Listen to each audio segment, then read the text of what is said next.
우리가 지난 시간에 웨이지가 변할 때 이제 어떤 선택의 변화가 나타나는지 살펴봤습니다. 첫 번째 경우가 이렇게 웨이지가 상승하게 되면 이제 예산선이 인다우먼트 포인트인 2를 중심으로 회전을 한다고 했고요. 회전은 이제 바깥쪽 방향으로 회전을 하고, 첫 번째 케이스 죄송합니다. 첫 번째 케이스는 여가 시간을 더 쓰는 그런 선택을 우리가 하나 살펴봤고, 두 번째 반대로 이제 노동 시간이 줄어드는 경우겠죠. 첫 번째 케이스는 노동 시간이 줄어드는 경우가 될 것이고, 그래서 선택의 변화는 이제 P에서 R로 변할 거예요. 그렇죠?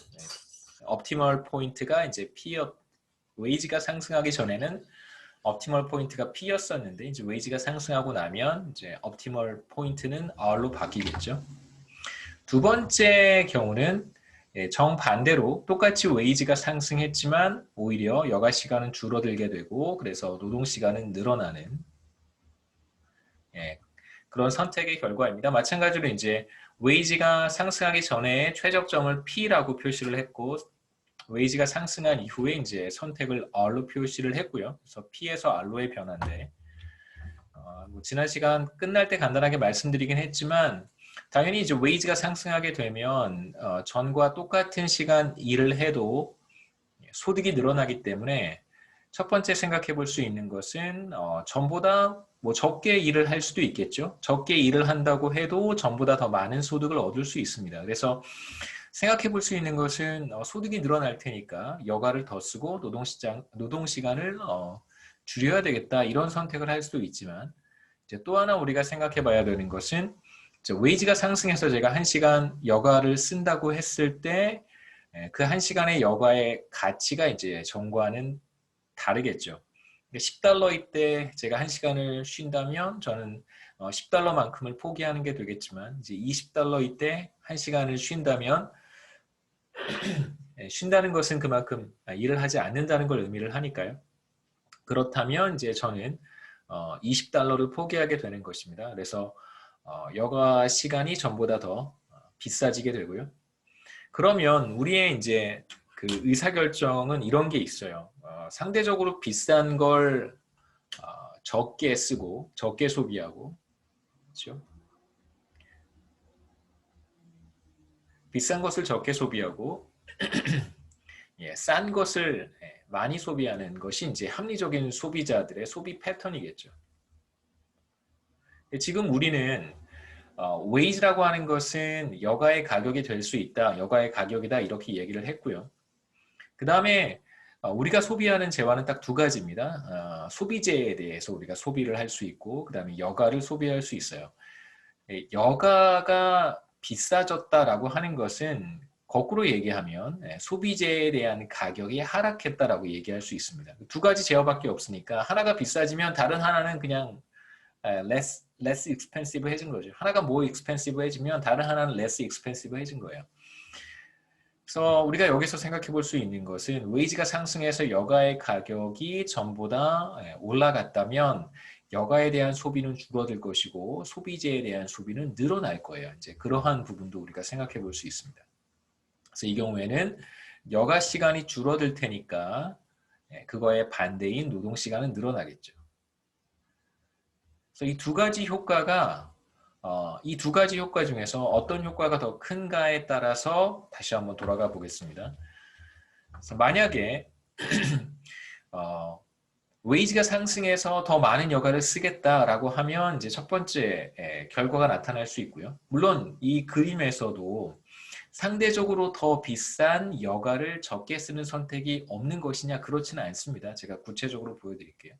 그 다음에 두 번째는 두 가지 효과 중에서 뭐 조금만 일을 해도 이전보다 더 많은 소득을 얻을 수 있으니까 조금만 일을 해야지라고 하는 선택과, 그 다음에 동시에 비싼 것은 적게 소비하고 비교적 싼 것을 많이 소비하는 의사결정이 여기 들어가 있습니다. 결과적으로는 어떤 의사결정이 더 크게 작용을 하냐면, 비싼 것을 상대적으로 적게 소비하겠다는 의사결정이 더 크게 작용을 한 거예요. 이걸 이제 우리가 더미넌트하다고 얘기를 합니다. 그래서 이 두 가지를 한번 구분해 보죠. 의사결정이 이제 P에서 R로 변했어요. P는 이제 웨이지가 상승하기 전에 옵티멀 포인트라고 제가 말씀을 드렸고, R은 이제 웨이지가 상승한 이후에 옵티멀 포인트입니다. 두 개의 그림에서는 앞서 봤던 두 개의 그림에서는 이제 R의 위치가 다르죠, 그렇죠? 어떤 것은 여가를 더 많이 하는 점으로 가고, 두 번째 그림에서는 여가를 상대적으로 적게 소비하는 점으로 갔습니다만, 여기에서 이제 P에서 R로의 제가 녹화를 하고 있나요? 잠시만요. 예. P에서 R로의 변화를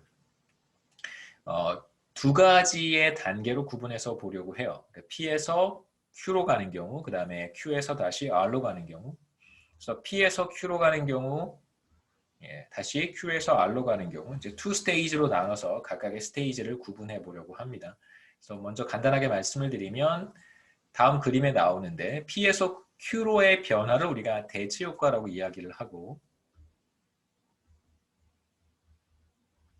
그 다음에 Q에서 R로의 변화를 우리가 소득 효과라고 이야기를 합니다.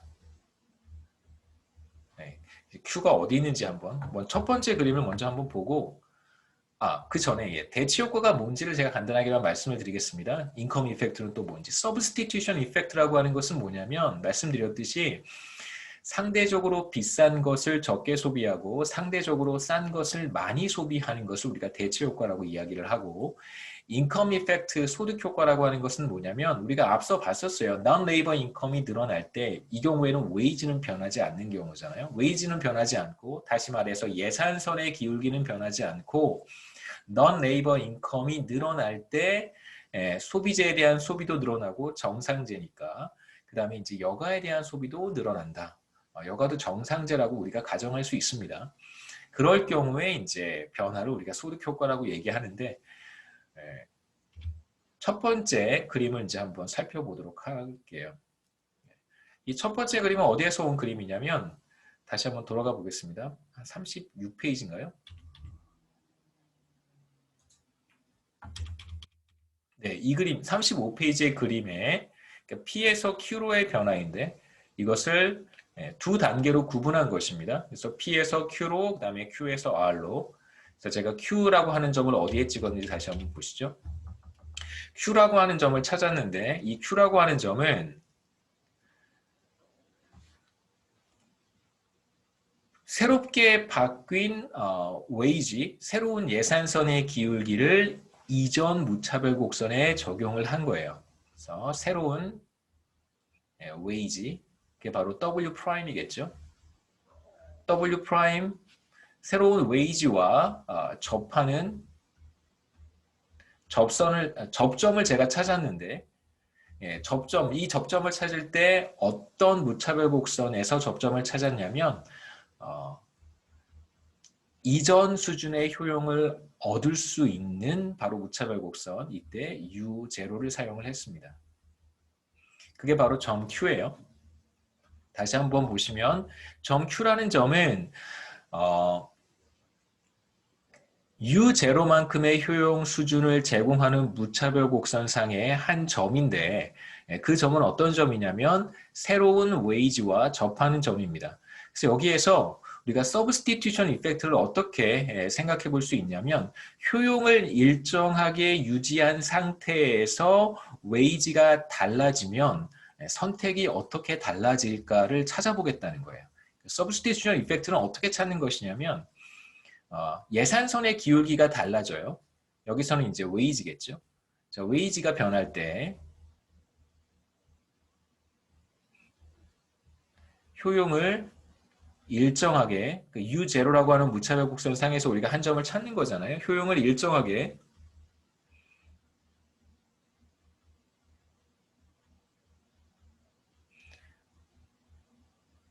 선택의 변화는 어떻게 될까요?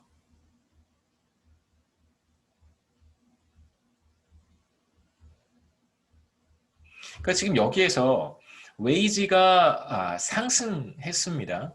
그래서 원래는 웨이지가 상승하기 전에는 점 P라고 하는 점을 선택을 했는데, 웨이지가 상승하게 되고 효용을 일정하게 유지해 준다면 그렇다면 이 소비자는 어떤 점을 선택하게 되냐면 점 Q를 선택할 거라는 거죠. 웨이지는 전보다 높아졌으니까.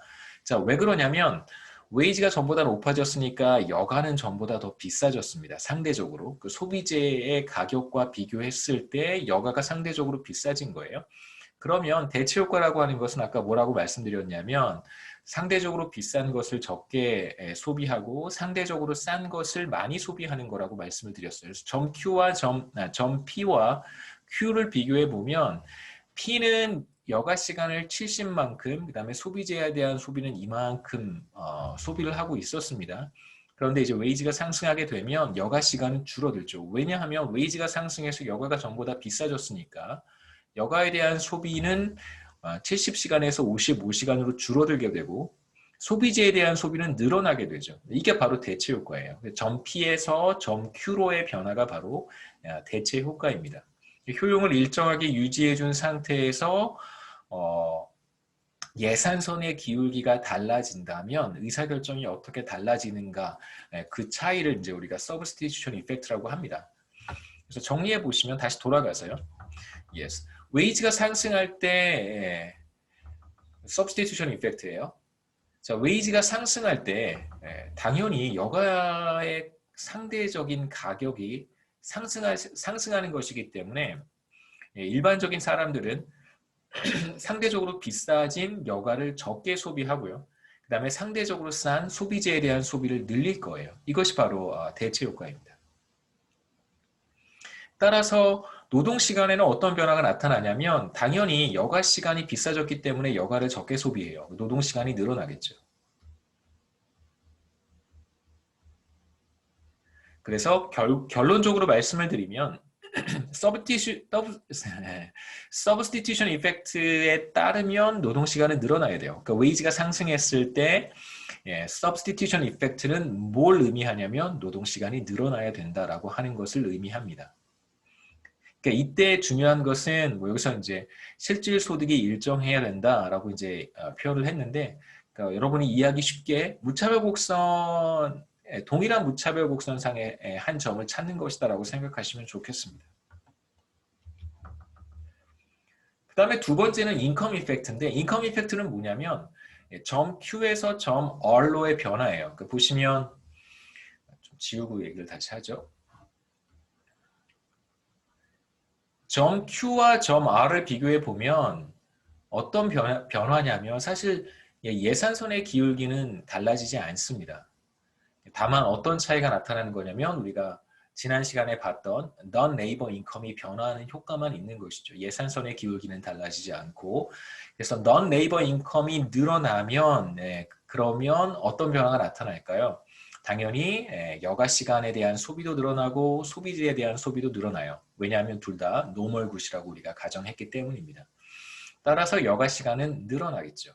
그래서 점 P와 점 Q로의 변화가 바로 대체 효과고, 점 Q에서 점 R로의 변화가 바로 소득 효과입니다. 그 소득 효과에 따르면 대략 55시간에서 80시간으로 25시간 정도 여가 시간이 늘어나는 효과가 있는 것이죠.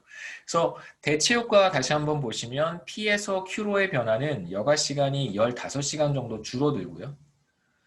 대체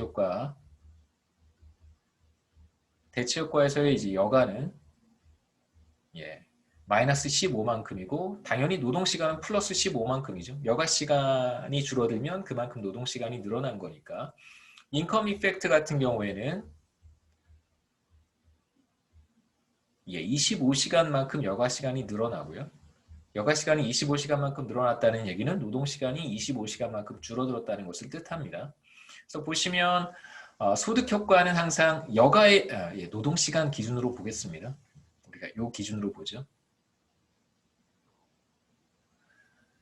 노동시간 기준으로 보면 대체 효과는 항상 노동시간을 늘리는 작용을 합니다. 여가의 가격이 비싸진 것이기 때문에 여가 시간을 줄이고 노동시간을 늘려요. 그래서 대체 효과에 따르면 웨이지가 상승할 때 노동시간은 늘어나고 소득 효과에 따르면 노동시간은 줄어들게 되어 있겠죠.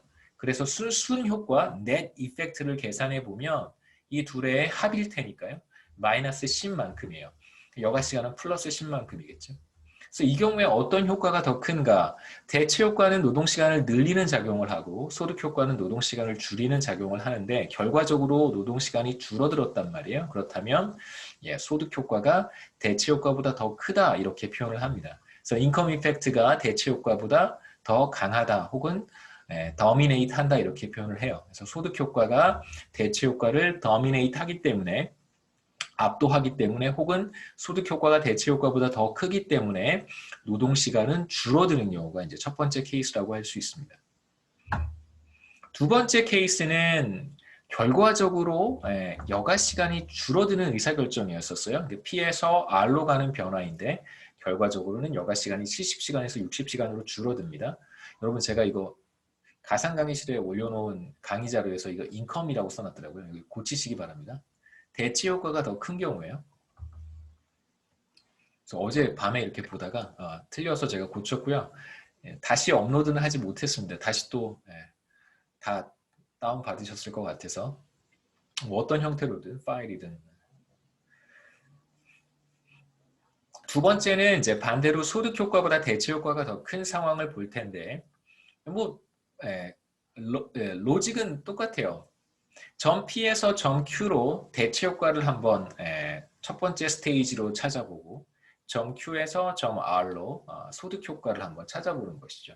그래서 어떻게 찾으면 되냐면 이 그림 다시 한번 보시죠. 36페이지에 그림 다시 한번 보시면 여기에서 대체 효과를 한번 찾아보라라고 한다면 어렵지 않습니다. 뭐 몇 가지 방식으로 표현해 볼 수도 있는데 제가 선호하는 방식은 자, 요 무차별 곡선이죠. U0의 무차별 곡선에 새로운 웨이지, 새로운 접선을 한번 그려보는 거예요. 그때의 기울기는 W 스타.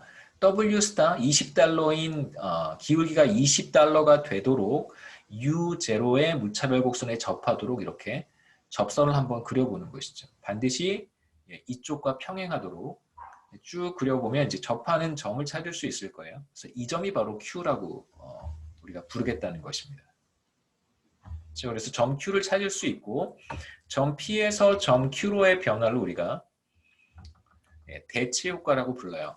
효용은 일정하게 유지한 상태에서 그 다른 컨비네이션을 찾는 거잖아요. 상대적으로 여가가 더 비싸졌습니다. 그럴 때 어떠한 선택을 하는지 동일한 무차별 곡선상에서 찾아보겠다는 거예요. 그 점이 바로 Q예요. 여기서 볼 수 있듯이 의사결정은 대체 효과의 경우에 뭐 전혀 달라지지 않을까. 앞서 우리가 이야기했던 것과 전혀 다르지 않습니다.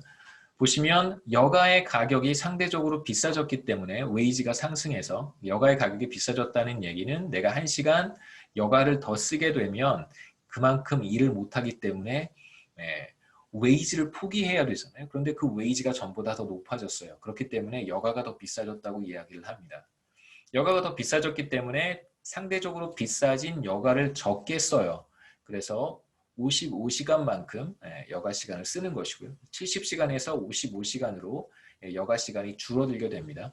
대체 효과에 따르면 여가 시간은 당연히 줄어들어야 되는 것이죠. 비싸져서 적게 소비하는 것입니다. 15시간 줄어들고 이 시간만큼 노동 시간은 늘어날 거예요.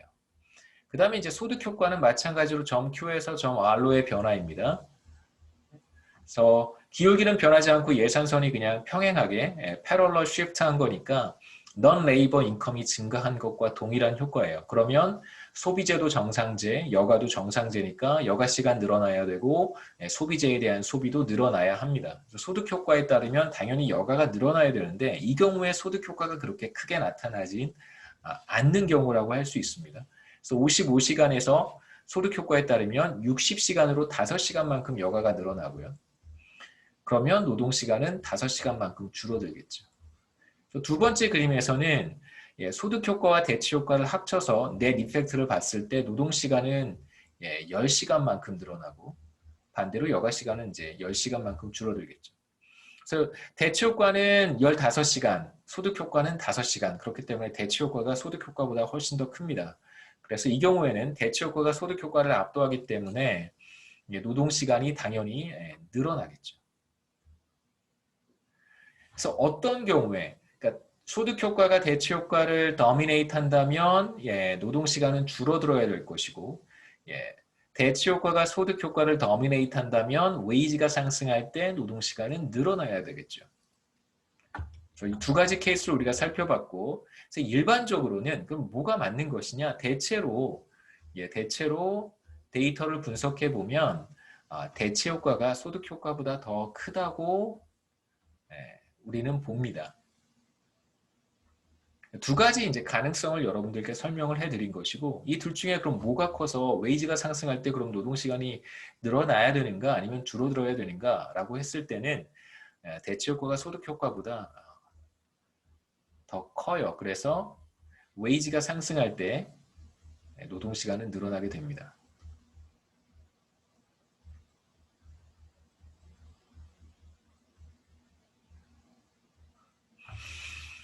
정리를 해보면 우선 노동 시간과 웨이지 사이의 관계, 이게 바로 사실 우리가 챕터 2에서 보고 싶은 노동 공급 곡선이고요.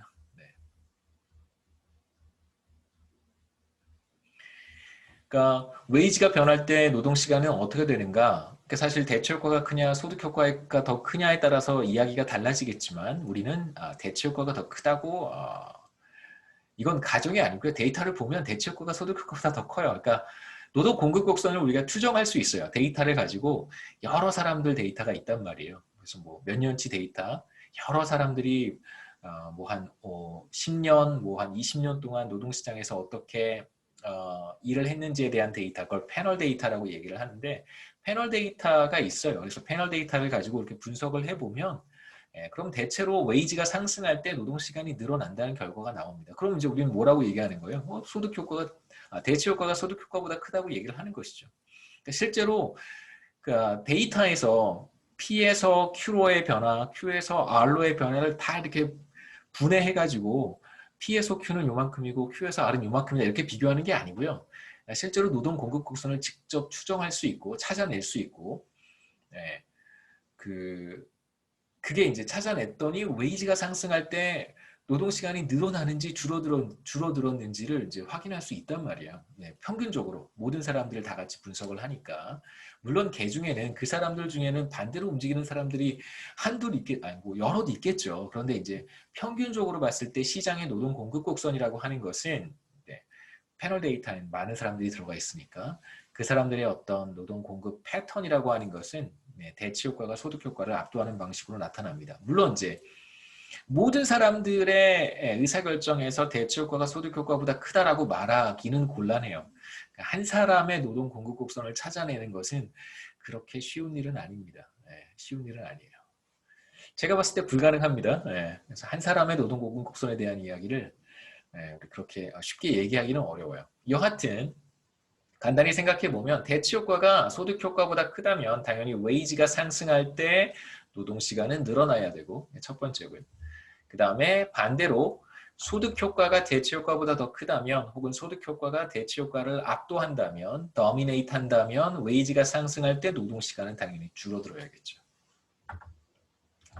우리는 사람들은 이 두 가지 경우 다 가능하겠지만 시장에서 나타나는 평균적인 모습은 이렇다라는 거예요.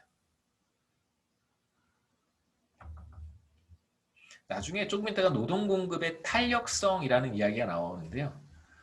그때 다시 한번 말씀을 드리겠습니다. 그 다음에 이제 지난번에 어떤 학생이 이제 이런 질문을 했었습니다. 그 그림을 이렇게 그려놓고 우리가 소비재에 대한 소비와 여가에 대한 소비 그림을 예산선을 이렇게 그려놓고요. 여기가 인다우먼트 포인트예요. 일을 전혀 하지 않아도 non labor income이 있으니까 최소한 이만큼은 소비할 수 있는 거겠죠. 그래서 이런 경우 가능하지 않겠는가? 그 경사면에서 터치할 수도 있지만 무차별 곡선이 이렇게 비스듬한 경사면에서 터치할 수도 있지만 인다우먼트 포인트에서 터치할 수도 있어요. 이 말은 무슨 말이냐면 인다우먼트 포인트 킹크라고 하죠. 예산선이 이렇게 구부러진 곳을 우리가 킹크라고 얘기를 합니다. 이 킹크에서 만날 수도 있어요. 이 킹크에서 만난다는 뜻은 이 사람의 최적 선택이 일을 전혀 하지 않고 non labor income만 소비하는 점을 가장 선호한다 라고 우리가 해석할 수 있죠. 이런 경우 우리가 어떻게 봐야 될까? 전혀 일을 하지 않는 경우라고 할 수 있는데, 그래서 여기서 우리는 이제 여기에서부터 출발을 할 거예요. 그 다음에 이제 이 섹션의 제목은 일을 할 것인가, 하지 않을 것인가. work or not to work입니다. 지금까지 우리가 봤던 것은 일을 하는데 과연 몇 시간 일을 해야 될까에 대한 의사결정이었었어요. 그러니까 이 경사면에서 한 점을 선택한다라고 하는 것은 그렇죠. 예산선에 비스트반 면에서 한 점을 선택한다는 것은 내가 이만큼 일을 하겠다는 거고 이만큼 여가를 소비하겠다는 걸 뜻합니다. 그래서 일종의 미세 조정을 하는 것이죠. 일을 조금 더 할 것인지 여가를 조금 더 쓸 것인지에 대한 의사결정을 하는 것입니다. 그런데 실제로 일을 몇 시간 할 건지를 결정하기에 앞서서 내가 일을 할 것인지 하지 않을 것인지를 결정을 해야 되잖아요. 여러분, 제 개인적인 바람은 모든 학생들이 졸업하신 다음에 일자리를 얻으셨으면 좋겠어요. 그게 굉장히 중요한 경험이고 인생에 있어서 굉장히 의미 있는 활동이라고 저는 생각을 합니다. 근데 뭐 개인의 선택이니까요. 왜 어떤 사람은 대학을 졸업하고 취직을 하는 사람도 있고 어떤 사람 경우에는 대학을 졸업하고 취직을 하지 않는 사람도 물론 있습니다. 또 왜 그런 의사결정을 할까? 노동시장에 들어갈지 말지를 우선 결정을 해야 된단 말이에요. 그렇다면 어떻게 그런 의사결정을 하는 것인지, 그러한 의사결정에 영향을 미치는 요인들은 무엇인지, 어떤 요인 때문에 사람들이 노동시장에 참여하게 되는지 그 요인들을 이제 한번 생각해 보죠. 우리가 사실 생각하는 모형은 아주 단순한 모형이기 때문에 몇 가지 개념들, 한두 가지의 이제 요소들이 일을 할 것인지 말 것인지를 결정하는데 중요한 역할을 하게 됩니다. 혹시 여기까지 질문 있으세요?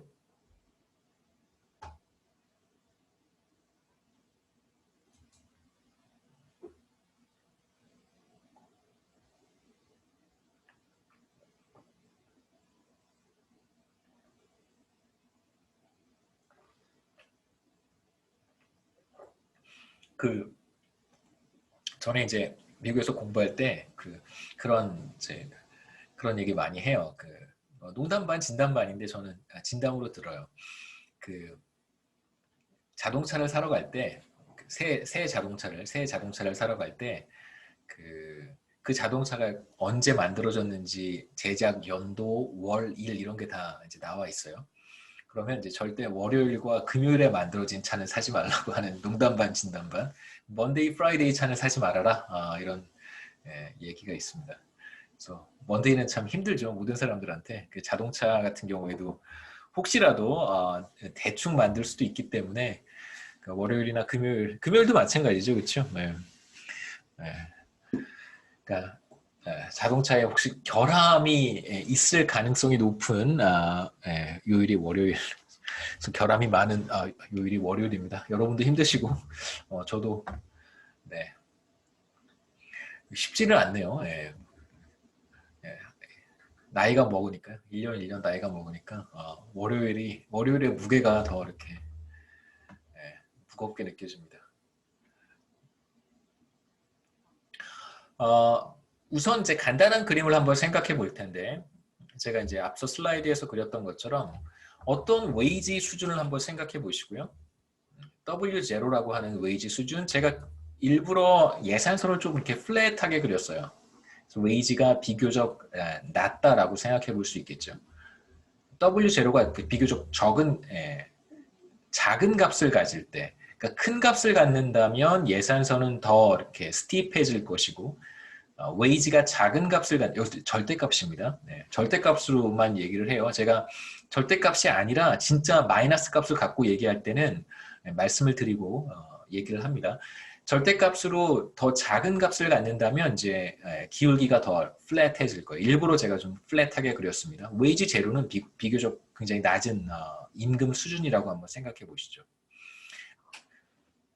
여러분이 일을 한다면 W0의 웨이지를 받는다라고 했을 때 어떤 점을 선택하는 것이 최선인가? 가장 바깥쪽에 있는 무차별 곡선을 이렇게 그려봐서 예산 제약이죠, 그렇죠? 이렇게 우리 예산 집합의 가장 바깥쪽에 있는 부분을 터치하는 점이 이제 무차별 곡선이 그 점을 터치한다면 그 점이 이제 최선입니다. 옵티멀입니다.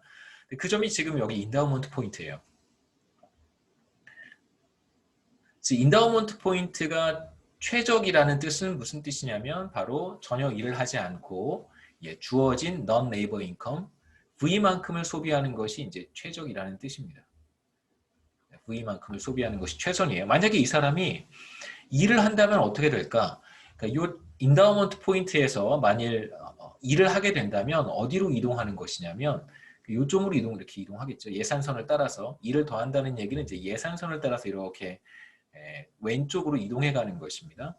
그러면 어떤 변화가 나타나냐면 이전 수준, 그러니까 U0의 무차별 곡선보다 더 낮은 무차별 곡선과 만나는 점을 선택하게 되는 거예요.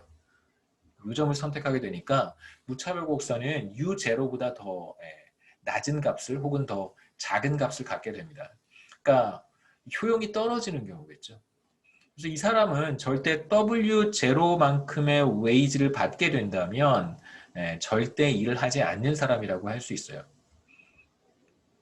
그래서 W0만큼의 웨이지 수준에서는 일을 하지 않겠죠. 자, 이제 웨이지가 높아졌다라고 한번 해보죠.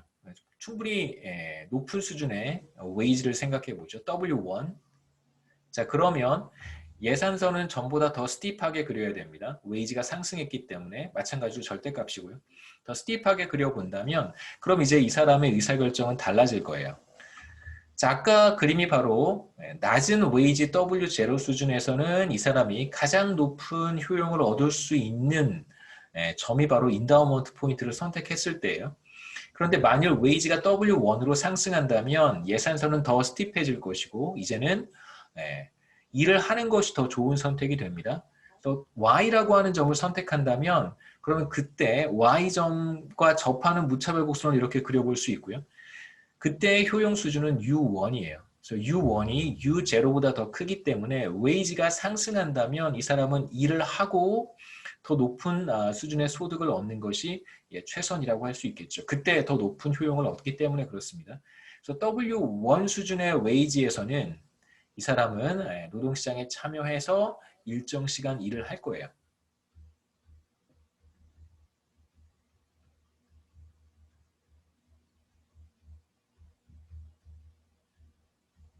자, 그러면 이러한 변화가 왜 나타났을까를 생각해 보시면 웨이지가 W0일 때는 일을 하고 있지 않다가 웨이지가 쭉 상승하면 이제 일을 하기 시작하는 거겠죠.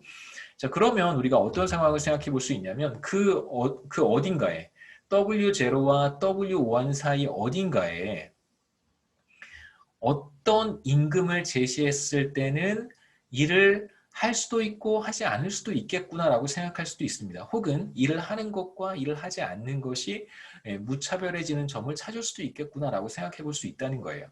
이렇게 한번 시작해 보죠.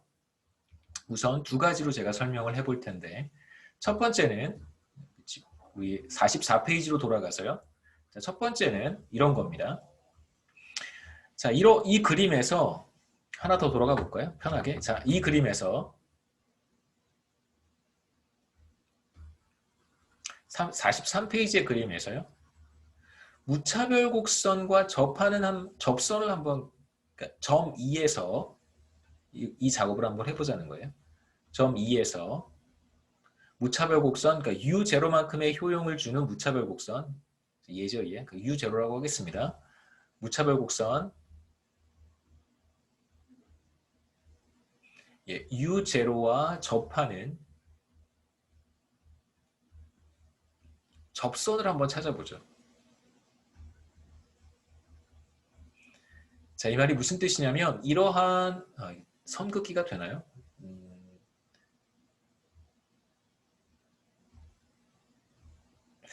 이건 안 되네요. 예.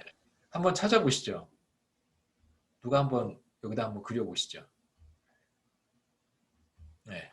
어떻게 찾으면 될까요?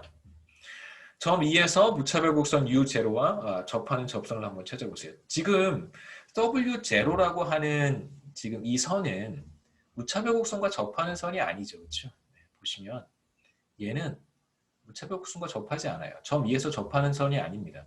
접선을 한번 그려보시죠. 어떻게 그릴 수 있을까요? 아무나 any volunteer 아무나 한번 그려보세요. 네.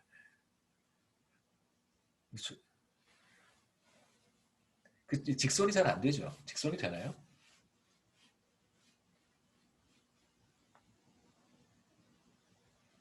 아, 네, 좋습니다.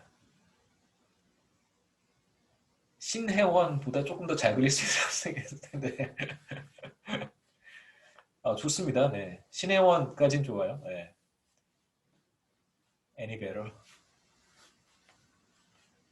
재밌네요. 네. 붉은색이 좋을 것 같아요. 붉은색. 예. 흰색으로 하니까 잘 안 보여서. 흰색 잘 그렸는데 조금 더 아래쪽으로 내려오면 좋겠죠. 그렇죠? 네. KH. 네, 좋습니다. KH. 예, 네. KH. 어떤가요? 지금 제 질문은 뭐냐면 지금 이제 붉은색 접선과 W0를 한번 비교해 보세요. 얘와 얘를 한번 비교해 보시죠. 어떤가요? 뭐가 더 큰가요? 절대값으로.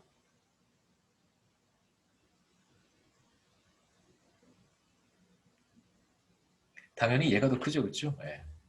얘가 더 큽니다. 자, 그러면 하나만 더 제가 질문을 하겠습니다. 지금 이 붉은색 접선보다 조금 더 커지면 어떻게 될까요? 여기 잘 그렸는데 여기 연두색 한번 생각해 보시죠. 연두색. 제가 조금 더 강조를 하면 자, 이렇게 학생이 그렸어요. 만약에 웨이지가 이렇게 된다면 의사결정은 어떻게 될까요? 그러면 이렇게 달라지겠죠. 무차별 곡선이 더 바깥쪽에 있는 점과 터치하도록 그런 선택을 할 거예요. 그러니까 무슨 뜻이냐면 지금 붉은색 이 접선이 의미하는 것이 이 웨이지보다 조금만 더 커지면 이 사람은 일을 하는 거고요. 이 웨이지보다 조금 작아지면 일을 하지 않는 거예요. 그러니까 딱 이 붉은색 접선이 뭘 의미하냐면 일을 하는 것과 일을 하지 않는 것이 무차별해지는 웨이지 수준이라고 볼 수 있습니다. 당연히 이거보다 낮으면 일을 하지 않을 것이고 이거보다 높으면 일을 하겠죠. 그래서 제가 지워지나요? 이거 좀 제가 지울 수가 없어요. 여러분이 그린 걸 제가 지울 수는 없습니다. 지워주세요. 감사합니다. 신기하네요. 네, 판타스틱합니다. 자, 우리가 하고 싶은 건 W0 수준에서는 이 사람은 일을 하지 않고 W1이 되면 이 사람은 일을 한다고 했어요. 그 다음에 이제 아까 찾아본 것이 뭐냐면 요 사이 어디에선가 W0와 W1 사이 어디에선가 인다우먼트 포인트인 점 2에서 무차별 곡선 U0와 접하는 접선을 그려볼 수 있고 이 웨이지 수준은 이제 W 스타라고 W 틸다라고 우리가 표현할 텐데 틸데라고 보통 부르죠. 틸데. W 틸드라고 우리가 부를 텐데 여기도 여러분 고치시기 바랍니다. 이걸 제가 WR이라고 썼던 것 같아요. W 틸드라고 부를 텐데 이 웨이지는 이거보다 웨이지가 커지면 이 사람은 일을 하고요. 이거보다 웨이지가 낮으면 이 사람은 일을 하지 않는 그런 임금 수준이라고 우리가 이야기할 수 있습니다. 이거보다 당연히 커지면 어떻게 될까요? 약간 커진다면 웨이지가 이렇게 그렇죠? 약간 커진다면 뭐 제가 확대해보진 못하겠지만 여기 어딘가에 바깥쪽에 있는 무차별 곡선과 접하게 우리가 그려볼 수 있을 거예요. 그래서 이 점을 선택할 거예요. 노동시장에 들어갈 거란 뜻이죠. 하지만 웨이지가 이거보다 떨어지면 W 틸다보다 떨어지면 이 사람은 당연히 일을 하지 않는 상태에 머물러 있을 거예요.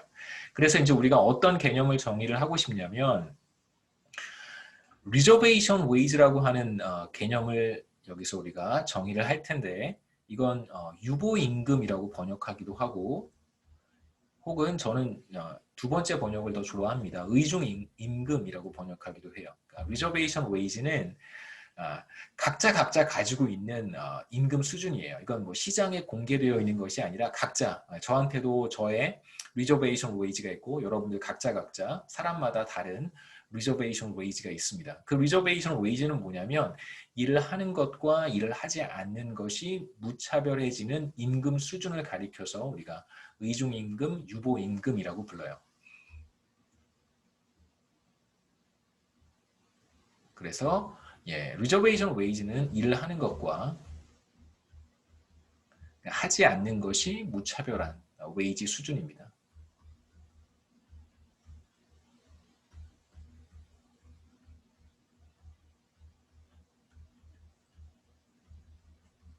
이게 바로 리저베이션 웨이지예요. 그래서 우리가 리저베이션 웨이지를 이제 정의했으니까 일을 할 것인지 말 것인지에 대한 의사결정도 비교적 쉽게 얘기할 수 있겠죠. 그래서 다시 한번 말씀드리면 리저베이션 웨이지는 그 인디비주얼한 거예요. 각자 자기가 가지고 있는 어떤 값이고 자기만 알고 있고 대체로 잘 관찰되지는 않겠죠. 리저베이션 웨이지가 있습니다. 그래서 실제로 마켓에서의 웨이지가 자신의 리저베이션 웨이지보다 크다면 그 사람은 일을 하는 거고요. 마켓의 웨이지가 자신의 리저베이션 웨이지보다 낮으면 그 사람은 일을 하지 않겠죠. 예를 들어서 시간당 10,000원을 받을 수 있습니다. 그런데 어떤 사람, 똑같은 사람인데 당연히 사람이 다르면 리저베이션 웨이지도 달라지겠죠. 근데 두 사람이 있습니다. 한 사람은 시간당 10,000원인데 일을 하고요. 또 다른 사람은 시간당 10,000원인데 일을 하지 않아요. 물론 여러 가지 요인들이 있겠습니다만 그러한 요인들을 우리가 고려하지 않고 두 사람의 차이는 오직 리저베이션 웨이지의 차이만 있다라고 했을 때 물론 이제 그렇다면 도대체 리저베이션 웨이지의 차이는 어디에서 오는가에 대한 이야기는 우리가 또 할 거예요. 여하튼 그러한 차이, 지금 우리가 노동경제학에서 보는 그러한 차이들만 존재하는 거예요. 그러니까 뭐 이 사람은 개인적으로 바빠서 뭐 다른 일들이 많아서 뭐 공부를 해야 돼서 뭐 이런 거 얘기하지 않고 어떠한 이유 때문에 두 사람은 리저베이션 웨이지의 차이만 있어요. 그런데 한 사람은 시간당 10,000원을 받고 일을 하고 있고 한 사람은 그걸 선택할 수 있었는데 선택하지 않았습니다. 그렇다면 우리는 무슨 얘기를 할 수 있냐면 일을 하고 있는 사람의 리저베이션 웨이지는 시간당 10,000원보다 작거나 같다라고 얘기할 수 있고 일을 하지 않는 사람의 리저베이션 웨이지는 10,000원보다 높다고 할 수 있겠죠. 자신의 리저베이션 웨이지가 마켓 웨이지보다 높으니까 일을 하지 않는 것을 선택한 거예요. 우리가 그렇게는 얘기할 수 있습니다. 그래서 간단하게 제가 정의를 했는데요. 리저베이션 웨이지는 일을 하는 것과 하지 않는 것이 무차별해지는 그런 임금 수준을 가리키는 것이고요. 그래서 말씀드렸듯이 만약에 시장의 임금이 마켓 웨이지가 자신의 리저베이션 웨이지보다 작으면 그러면 일을 하지 않을 거고요. 시장의 임금이 자신의 리저베이션 웨이지보다 높다면 그렇다면 이 사람은 시장에 들어가서 일을 할 거예요. 그래서 우리가 어떤 이야기를 할 수 있냐면 대체로 리저베이션 웨이지가 높은 사람들은 노동시장에 잘 들어가려고 하지 않겠죠. 이런 얘기는 할 수 있습니다. 그러니까 시장 임금은 물론 이제 어떤 노동시장이냐에 따라서 웨이지가 조금씩 다르겠지만 우리가 경제 전체의 어떤 임금을 평균적인 임금 수준이 존재한다라고 볼 수 있잖아요. 그렇죠? 평균적인 임금이 존재한다고 했을 때 리저베이션 웨이지가 높은 사람들은 대체로 노동시장에 잘 들어가려고 하지 않을 거예요. 그렇다면 리저베이션 웨이지를 결정하는 것은 무엇일까? 여러 가지 요소들이 있습니다. 뭐 대표적으로 일에 대한 선호, 일하는 것을 굉장히 좋아하는 사람도 있고요. 그 다음에 일하는 것을 뭐 비교적 좋아하지 않는 사람도 있습니다. 그 다음에 뭐 레이버 에코노믹스에서 재미있는 이슈들이 굉장히 많은데 뭐 대표적으로 그런 거 하나 문득 생각나는 게 그런 게 있네요. 어떤 리서치가 있냐면 생각이 나는데 이제 정리를 해야죠. 결혼과 관련해서 이제 여자와 남자가 결혼을 하잖아요, 그렇죠? 이렇게 결혼을 합니다.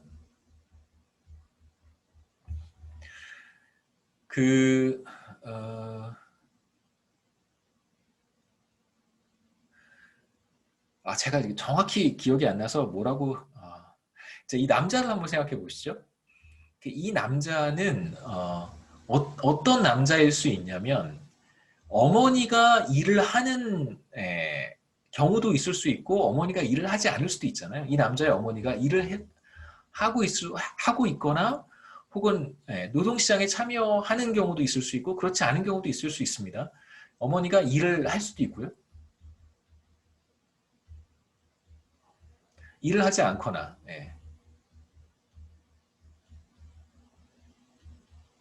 그러니까 두 가지 가능성이 있어요.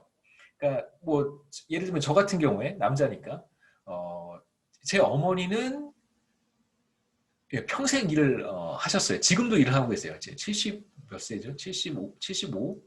예, 75세인데 지금도 일을 하고 계세요. 제가 태어날 때부터 일을 했고 어, 물론 이제 결혼한 직후에는 잠깐 일을 안 하셨지만 결혼하시기 전에도 일을 했고 뭐 60년대겠죠, 그렇죠? 네, 60년대, 60년대도 일을 했고 그다음에 제가 태어날 때도 일을 하고 있었고 지금도 일을 하고 계세요. 네. 그러니까 이런 분들의 아들이 있을 수 있고 그다음에 이제 일을 하지 않는 어머니들의 이제 아들들이 있을 수 있겠죠. 그런데 이제 봤더니 어떤 데이터를 봤더니 그 이런 남자와 결혼하는 여자, 어머니가 일을 한 경험이 굉장히 많거나 일을 하고 있는 그런 남자와 결혼한 여자와 그렇지 않은 어머니의 아들들과 결혼한 여자를 이렇게 비교해 보면 실제로 저와 같은 남자죠. 어머니가 일을 하는 경우에 그런 경우에 여자들이 노동시장에 참여할 가능성이 훨씬 더 높다는 거예요. 그러니까 이후에 결혼한 이후에 그러니까 이제 이걸 확대해서 논리적 비약을 해보면 논리적 비약하는 거 뭐 전 좋아하진 않지만 재미로 하는 거죠. 논리적 비약이라고 말씀드리고 어떻게 여러분이 이걸 비약해 볼 수 있냐면 논리적으로 만약에 여러분들이 노동시장에 계속 참여하는 것을 원한다면 그렇다면 논리적 비약입니다. 논리적 일관성이 좀 중간중간에 없어요. 구멍이 막 있습니다. 그렇다면 시어머니가 될 사람, 그 시월드의 어머니가 일을 하고 있거나 혹은 굉장히 오랜 시간 일을 했던 경험이 있는 그런 남자를 선택할 수 있다면 선택의 초이스가 굉장히 많아서 선택할 수 있다면 저는 그런 경우가 더 좋을 것 같다는 생각이 듭니다. 근데 만약에 그렇지 않다면 뭐 큰 문제는 되지 않겠죠. 논리적 비약입니다, 여러분. 그냥 농담으로 들으세요. 제가 논리적 그러니까 적용을 너무 비약해서 했지만 충분히 제가 무슨 말씀을 드리고 싶은지는 이해하셨을 거라고 생각해요. 그러니까 자신의 배우자에 대한 선호라고 할 수 있겠죠. 자기 자신에 대한 taste for work이라고 볼 수도 물론 있겠지만 이건 이제 부부의 어떤 노동공급 의사결정 관점에서 본다면 물론 이제 부부의 taste for work일 수도 있지만 자신의 배우자의 노동공급에 대한 선호라고 볼 수 있어요. 그 선호에 영향을 미치는 게 뭐냐면 자기 이제 어머니가 일을 했었는지 일을 하지 않았었는지에 따라서 달라질 수 있다는 뜻입니다. 논리적 비약은 잊어버리시고 말씀드리고 싶은 건 그거고요. 노동경제학에서 이런 거 되게 많이 해요. 이거보다 재밌는 거 더 많아요. 그러니까 이거 그냥 어차피 이제 우리는 레이버 이코노믹스를 이번 학기 내내 해야 되기 때문에 제가 문득 생각날 때마다 제가 전에 읽었거나 혹은 최근에 읽은 재밌는 논문들은 많이 읽어요. 논문들 하나 소개해 보면 이건 예전에 읽은 논문입니다만 그런 게 있어요. 결혼을 했거나 혹은 이제 결혼을 하지 않은 상태에서 미국 데이터입니다. 결혼을 한 여자와 남자 혹은 이제 결혼을 하지 않은 동거 관계에 있는 여자와 남자가 이제 자녀를 낳을 수 있잖아요. 첫째를 낳을 수 있습니다. 첫째가 태어날 거예요. 첫째가 딸이냐 혹은 아들이냐에 따라서 그 결혼한 부부의 경우와 그 다음에 이제 결혼하지 않은 그 부부라고 하면 파트너라고 할 수 있겠죠. 파트너 사이에 이혼할 확률이 달라져요. 그러니까 첫째가 만약에 딸이 딱 태어나면 이혼할 확률이 아들이 태어났을 때와 비교했을 때 이혼할 확률이 상승하는 거예요. 도대체 이게 왜 그럴까? 여러 가지 이유로 이제 설명을 한 논문도 있습니다. 그래서 첫째가 딸이냐 아들이냐에 따라서 이혼을 하거나 혹은 이제 파트너가 이별할 확률이 결정이 된다. 달라질 수 있다 이런 논문도 있어요. 뭐 자세한 얘기는 어떤 메커니즘이고 왜 그런지 진짜 아들을 선호해서 그런 것인지 뭐 그런 여러 가지 이제 이유들이 있는데 그거는 우리 코र्스와 관련 없는 거기 때문에 그냥 간단하게 생각나서 말씀드린 거고요. 그래서 리저베이션 웨이지를 결정하는 것, taste for work이라든가 그 다음에 non-labor income. 당연히 non-labor income이 높은 사람이 상대적으로 일을 하려고 하지 않겠죠. 그렇기 때문에 non-labor income이 높은 사람이 리저베이션 웨이지가 높다고 우리가 볼 수 있습니다. 다른 조건이 동일하다면 non-labor income이 높은 사람의 리저베이션 웨이지가 더 높습니다. 그 다음에 여러 가지 요인들이 있겠죠. 그래서 말씀드리고 싶은 건 이거고요. non-labor income이 높으면 reservation wage가 높아지고 당연히 무차별 곡선의 형태에 따라서도 우리가 다른 이야기를 할 수 있어요. 그러니까 무차별 곡선의 형태를 결정하는 것이 무엇이냐? 바로 taste for work이고요. 그 다음에 부존점, 인다우먼트 포인트의 높이를 결정하는 것이 무엇이냐라고 한다면 그게 바로 non-labor income이라고 할 수 있습니다. 제가 뭐 그림 보여드릴게요. 그래서 상대적으로 자산이 많은 사람 혹은 뭐 부동산, 땅이 많은 사람 땅, 아유 난립니다. 땅이 많은 사람, 뭐 부동산 자산이 많은 사람 혹은 뭐 금융 자산이 많은 사람 이런 사람들이 아무래도 노동시장에 참여하려고 하지 않겠죠. 그렇죠? 제가 잠깐만요. 제가 그림을 하나 간단하게 소개를 하면요. 죄송합니다. 있는 줄 알았는데 두 가지 형태 생각해 볼 수 있는데요. 제가 앞서 앞에 나오는 그림인데 무차별 곡선을 생각해 보면 이제 이런 형태의 무차별 곡선을 가진 사람도 있고 우리가 무차별 곡선을 이렇게 나이스하게 그리긴 했지만 뭐 이런 형태의 무차별 곡선을 가진 사람도 있습니다. 이제 무차별 곡선의 형태를 결정하는 것이 무엇이냐라고 한다면 뭐 여가에 대한 어떤 테이스트, 선호, 그다음에 뭐 바꿔서 얘기하면 얼마만큼 일하는 것을 좋아하는지, 얼마만큼 일하는 것을 기피하는지 무차별 곡선의 이제 기울기라고 할 수 있고요. 그 다음에 non-labor income이 어떻게 reservation wage를 결정하는가?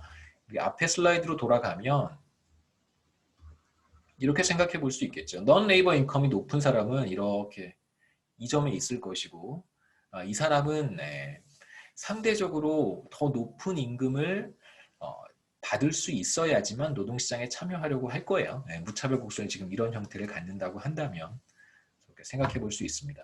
그래서 하나는 무차별 곡선에 영향을 줄 것이고 혹은 효용함수에 또 다른 하나는 이제 예산선의 어떤 형태에 영향을 주는 요인이라고 볼 수 있습니다. 이제 우리가 소득효과, 대체효과에 대한 이야기 했고요. 리저베이션 웨이지에 대한 이야기를 다 했습니다. 그래서 한 개인의 노동 공급 곡선을 한번 그려보고 표현해보고 그 다음에 이제 여러 사람들의 노동 공급 곡선을 다 더해서 경제 전체에 혹은 뭐 우리가 관심을 갖는 어떤 시장에서의 노동 공급 곡선을 한번 그려보도록 하죠. 노동 공급 곡선이라고 하는 것은 뭐 앞서 간단하게 말씀드렸지만 임금과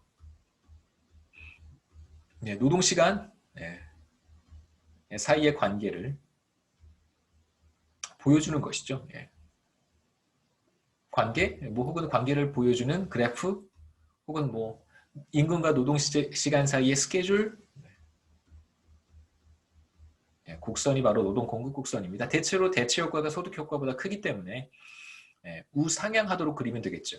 그러니까 대체 효과가 소득 효과보다 크다는 얘기는 웨이지가 상승할 때 노동 시간이 늘어난다는 거잖아요. 그래서 이제 우리가 노동 공급 곡선을 그릴 때는 여기에 여가 시간을 표시하지 않습니다. 이쪽이 웨이지고요. 그 다음에 이제 가로축의 변수가 바로 노동 시간이 되는 거예요. 그러니까 앞서 한 개인의 최적 의사결정에 대한 이야기를 할 때 세로축은 소비재에 대한 소비, 가로축은 여가 시간에 대한 소비로 표현을 했지만 우리가 이제 공급 곡선을 그릴 때는 세로축에 우리가 관심을 갖는 어떤 재화나 서비스의 가격, 그래서 웨이지를 표시를 하고요. 그 다음에 이제 가로축에 우리가 관심을 갖는 재화 혹은 서비스가 바로 노동 시간이라고 하는 것이니까 노동 서비스니까요. 그걸 우리가 시간의 단위로 측정하는 것입니다. 그래서 우상향하는 관계가 되겠죠. 웨이지가 상승할 때 이게 어떤 한 사람의 노동 공급 패턴이라고 한다면 대치 효과가 소득 효과보다 크다면 노동 시간은 늘어날 테니까 웨이지가 상승할 때요. 그래서 우리가 지금까지 했던 것은 뭐냐면 사람들의 최적화, 최적 의사결정 결과 웨이지가 변할 때 노동 시간이 어떻게 되는지를 살펴봤는데 우리가 다음 슬라이드에서 그것을 이제 요약해서 살펴보고요. 이어서 경제 전체 혹은 시장에서의 노동 공급 곡선을 어떻게 도출하는지 보도록 하겠습니다. 우선 이제 정리를 해보죠. 우리가 지금까지 했던 것이 무엇이냐면 대치 효과가 소득 효과보다 크다고 할 때, 자 이제 리저베이션 웨이지에서부터 출발하겠습니다. 만약에 웨이지가 10달러라고 한다면 이 사람은 일을 하는 것과 일을 하지 않는 것이 무차별해진다라고 해보죠. 그래서 웨이지가 10달러보다 더 떨어지면 이 사람은 그냥 인다워먼트 포인트 상에 머물러 있는 거고요.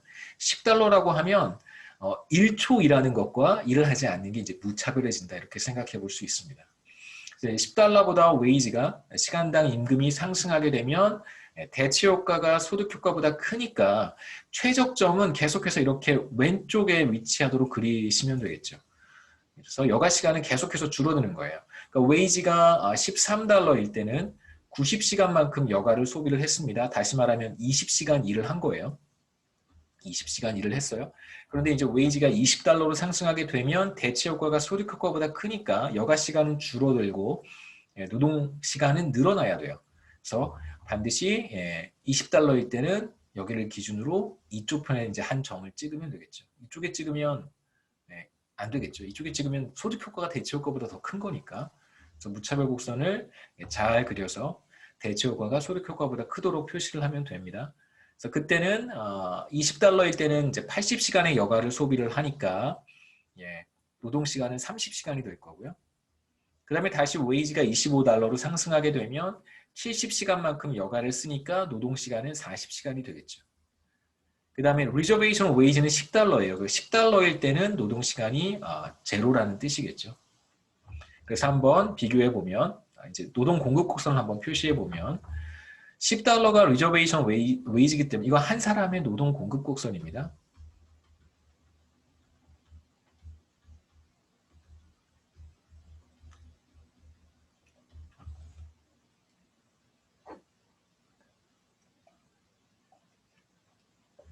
우리가 한 사람의 노동 공급 곡선은 찾아내기가 거의 불가능해요. 불가능합니다. 그래서 이거는 사실 굉장히 가상적인 거예요. 그러니까 이론적이라고 생각하시면 돼요. 그런데 굉장히 논리적이고 타당하다고 우리가 생각해 볼 수 있겠죠. 물론 이제 어떤 사람의 경우에는 소득 효과가 대치 효과보다 클 수도 있어요. 그래서 이렇게 우상향하게 표현하지 못할 수도 있습니다만 여하튼 10달러일 때는 노동시간이 제로고요. 그리고 10달러 이하일 때는 전혀 일을 하지 않는 거예요. 그래서 이제 이 그래프에 표시하지 않은 것이고 13달러일 때는 20시간 일을 하고 노동시간입니다.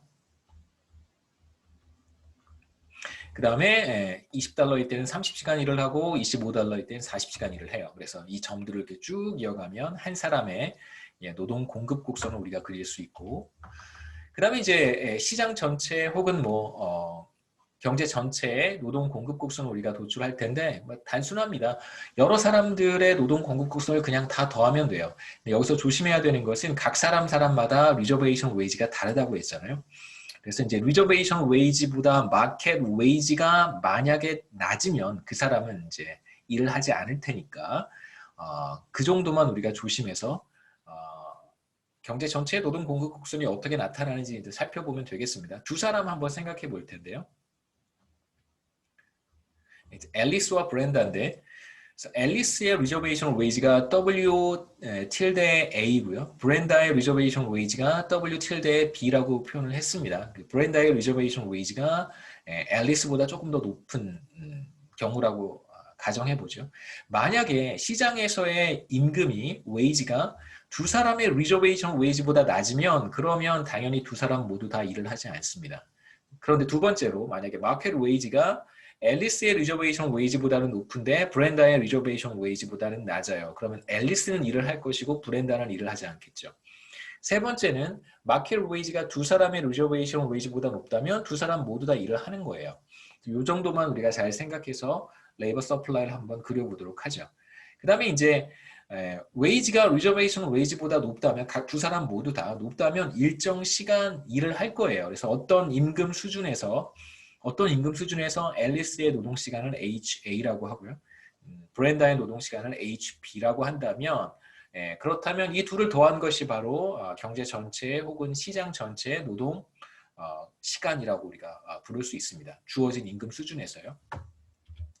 간단한 예 한번 보시죠. 시장 임금이 만약에 리저베이션 웨이지보다 적다면 그 마켓 웨이지가 이 정도 수준이라고 한다면 앨리스는 일을 하지 않을 거고요. 그 다음에 이제 웨이지가 W tilde A보다 높아지면 이제 그때부터 일을 하겠죠. 그래서 앨리스의 노동 공급 곡선을 이렇게 표시를 했고요. 그 다음에 이제 브렌다 같은 경우에는 자신의 리저베이션 웨이지가 앨리스의 리저베이션 웨이지보다 높으니까 이제 여기에서부터 출발을 해서 임금이 상승하면 이렇게 노동시간이 늘어날 거예요. 이렇게 우리가 그림으로 표현할 수 있습니다. 이제 이 둘을 더해야 되는데 더할 때 조심해야 되는 것은 두 가지입니다. 리저베이션 웨이지 조심해야 되고 그 다음에 더할 때 세로로 더하는 게 아니고 이제 가로로 쭉쭉쭉 더해가는 거죠. 보시면 마켓 웨이지가 만약에 W tilde A보다 낮으면 아무도 일을 하지 않으니까 경제 전체의 노동 시간은 제로가 되고 그 다음에 이제 웨이지가 이 둘 사이 그러니까 리저베이션 웨이지 사이에 있으면 앨리스만 일을 하는 거잖아요. 그래서 앨리스의 노동 공급 곡선을 쭉 그리시면 됩니다. 그래서 가장 간단한 방법은 리저베이션 웨이지가 가장 낮은 사람, 이것은 앨리스겠죠. 가장 낮은 사람의 노동 공급 곡선을 이렇게 그려놔요. 제가 이렇게 색깔로 표시를 했습니다. 그려놓고요. 그 다음에 이제 두 번째로 리저베이션 웨이지가 낮은 사람, 이 경우에는 두 사람밖에 없으니까 브렌다가 됩니다. 브렌다의 리저베이션 웨이지는 W tilde B니까 이제 여기에서부터 일을 하기 시작하지 않겠어요, 그렇죠? 네, 그러면 여기 뭐 노동 공급 곡선의 이쪽이 반드시 삼각형의 형태는 아니겠지만 여기 이 삼각형을 그대로 여기다 갖다 붙이면 됩니다. 이렇게 여기에서부터 만약에 이제 웨이지가 W tilde B보다 높다면 어느 한 요 정도 수준이라고 한다면 앨리스는 이만큼 일을 하는 거고요. 정확히 이 길이와 같겠죠. 그 다음에 브렌다는 이만큼 일을 할 테니까 이렇게 표시를 하면 됩니다. 제가 너무 심하게 잘못 그렸네요. 네. 잘 조절해서 이 길이만큼 어떻게 이렇게 그렸죠? 네. 이 길이만큼 이렇게 그리시면 됩니다. 뭐가 잘못된 건가요? 이 길이와 이 길이가 같아야 돼요. 다 색깔을 바꿔서 이 길이와 이 길이가 같아야 됩니다. 제가 그냥 삼각형을 기울여서 그러네요. 같아지도록 이 길이가 표시하시면 됩니다. 이렇게 해서 이제 가로축으로 쭉쭉 더해가는 거죠. 그 다음에 이제 만약에 세 사람 이상이라고 한다면 그 다음으로 리저베이션 웨이지가 높은 사람, 가장 낮은 리저베이션 웨이지를 갖는 사람을 먼저 그리고 그 두 번째 리저베이션 웨이지 갖는 사람을 그 옆에 또 더하고 더하는 방식으로 시장에서 혹은 경제 전체의 노동 공급 곡선을 우리가 도출할 수 있습니다. 그래서 쭉 더해간 게 바로 이런 형태가 될 것이고요. 두 사람의 노동 시간을 합친 것입니다.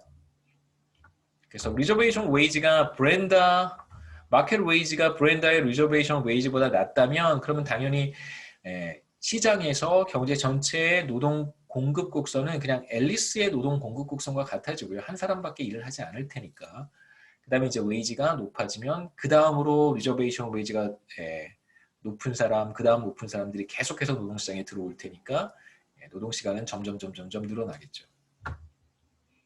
그래서 만약에 뭐 최저임금도 그렇습니다만 최저임금 얘기는 나중에 또 우리가 할 테니까 만약에 시장의 웨이지가 상승한다면 이전에는 일을 하는 것이 별로 이렇게 자신에게 좋은 선택이 아니었는데 왜냐하면 리저베이션 웨이지가 높았기 때문에 그런 것이죠. 근데 마켓 웨이지가 상승하게 되면 이전에 일을 하려고 하지 않았던 사람들이 새롭게 노동시장에 들어오는 그런 현상이 나타날 수 있겠죠. 그래서 이제 경제 전체의 노동시간이 늘어나는 현상이 나타납니다. 노동 공급 곡선이 우상향하는 것이죠. 그래서 그러니까 개인의 노동 공급 곡선을 여러분 이해하실 때는 그러니까 웨이지가 상승하면 대체 효과가 소득 효과를 압도하기 때문에 더 많은 시간 일을 한다라고 생각하시면 좋고요. 경제 전체의 노동 공급 곡선에 대한 이해를 하실 때는 물론 거기에 사람들이 조금 더 많은 시간 일을 하려고 하는 것도 들어가 있고 동시에 리저베이션 웨이지가 높았던 사람들이 이제 하나 둘씩 노동시장에 들어온다. 그 두 가지가 다 경제 전체의 노동 공급 곡선에는 들어있다 이렇게 생각하시면 됩니다. 간단하게 제가 적어놓고 갈게요. 넘어가겠습니다. 여기에는 두 가지 효과가 모두 다 들어있어요. 그러니까 마켓 레이버 서플라이 커브에는 첫 번째는 그러니까 웨이지가 상승할 때 노동시장에 기존의 노동시장에 참여하고 있었던 사람들, 계속해서 일을 하고 있었던 사람들,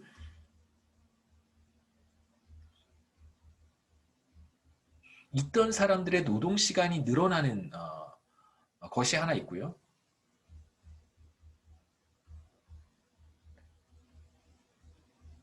그렇기 때문에 노동 공급 곡선이 이렇게 우상향한다라고 얘기할 수 있고, 경제 전체의 노동 공급 곡선에 해당하는 이야기입니다. 두 번째는 웨이지가 상승할 때 이제 리저베이션 웨이지가 높았던 사람들, 그래서 전에 노동시장에 들어오지 않았던 사람들, 노동시장에 들어오기 시작합니다. 이 두 가지 효과가 다 있겠죠, 그렇죠? 그래서 이걸 조금 우리가 이걸 이제 우리말로 번역하신 분이 또 있긴 있는데요. 남재량 박사님이라고 노동연구원에 계시는 분인데 저는 그 번역 별로 그렇게 썩 좋아하지 않아서 이러한 현상을 우리가 뭐라고 부르냐면 인텐시브 마진이라고 부르고요. 교과서에 나오지 않습니다. 그 다음에 두 번째 경우로 익스텐시브 마진이라고 불러요. 익스텐시브 마진, 인텐시브 마진이라고 부릅니다. 익스텐시브 마진, 인텐시브 마진.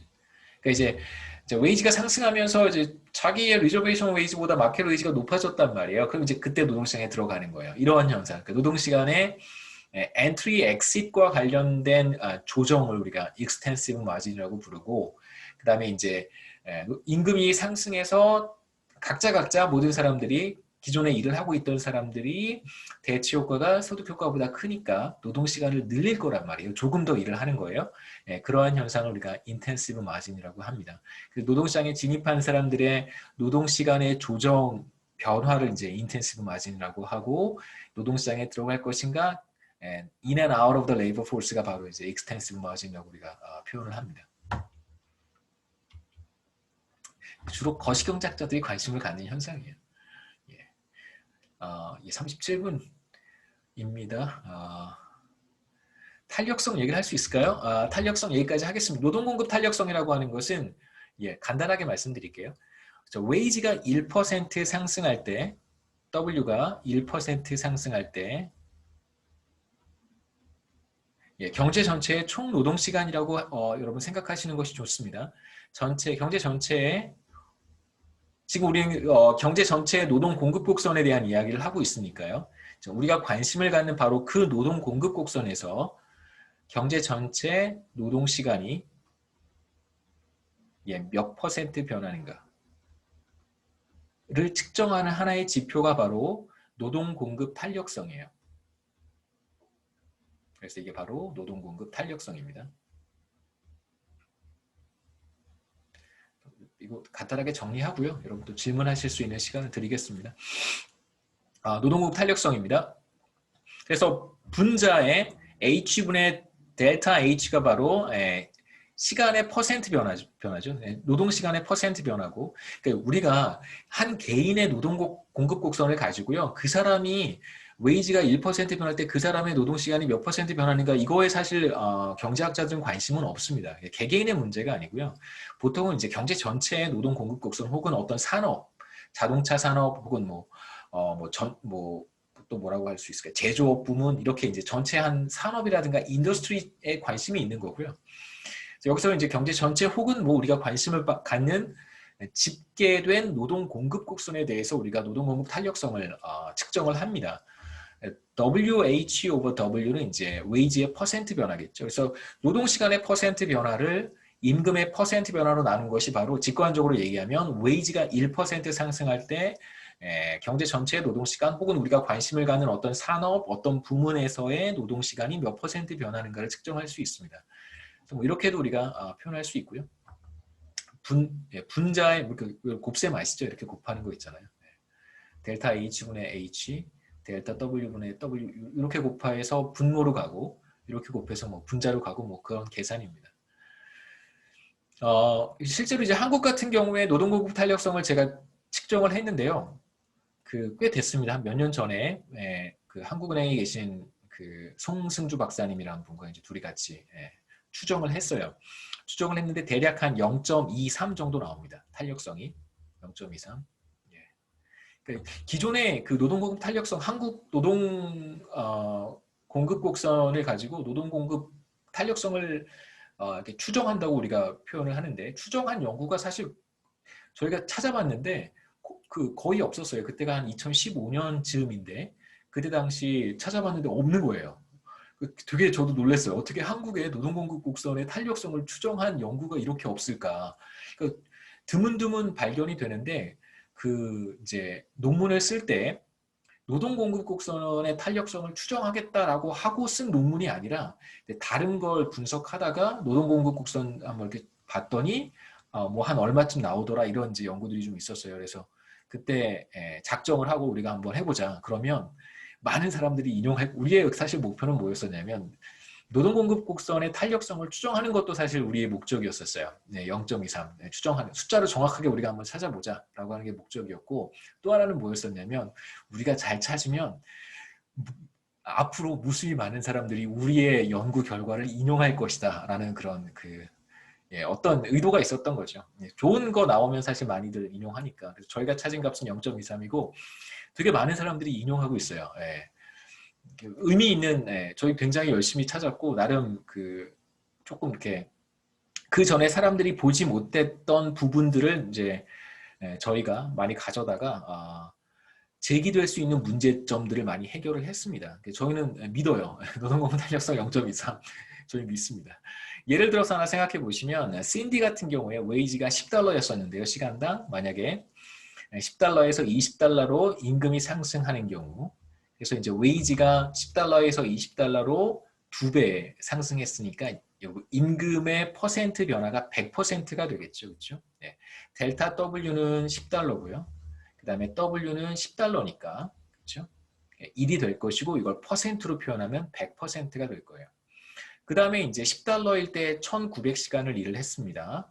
그 다음에 $20로 상승했을 때 2090시간을 일을 했다고 한번 해보죠. 대충 계산해 보시면 노동시간은 얼마나 변한 거냐면 190시간 늘어난 거예요. 그래서 델타의 H가 바로 190시간이고 자 이걸 H로 나눠주면 1900시간이니까 대략 0.1이에요. 190 나누기 1900은 0.1이니까 10% 상승한 거겠죠. 곱하기 100을 하면 10% 상승했습니다. 그러니까 웨이지가 100% 상승할 때 노동시간은 10% 늘어난 거죠. 그래서 이 경우에 이제 간단하게 탄력성을 어떻게 계산할 수 우리 이렇게 탄력성 계산하지 않습니다. 레이버 이코노미스트들이 이렇게 하지 않아요. 이거 그냥 여러분들한테 이런 값에서 우리가 탄력성을 어떻게 계산할 수 있을까를 보여주는 거지 이렇게 하지 않습니다. 웨이지의 퍼센트 변화 100%고요. 더블 됐으니까. 그 다음에 노동시간은 10% 늘어났어요. 그래서 100분의 10이니까 0.1. 노동공급 탄력성은 이 경우에 0.1이다라고 이야기를 합니다. 여기까지 이제 오늘 내용이고요. 내일 이제 레이버 서플라이를 마칠 수 있을 것 같아요. 몇 가지 이제 정부 정책에 대해서 노동공급 곡선에 대한 이야기, 그 다음에 사람들의 의사결정에 대한 이야기 보도록 하겠습니다. 질문 있으세요?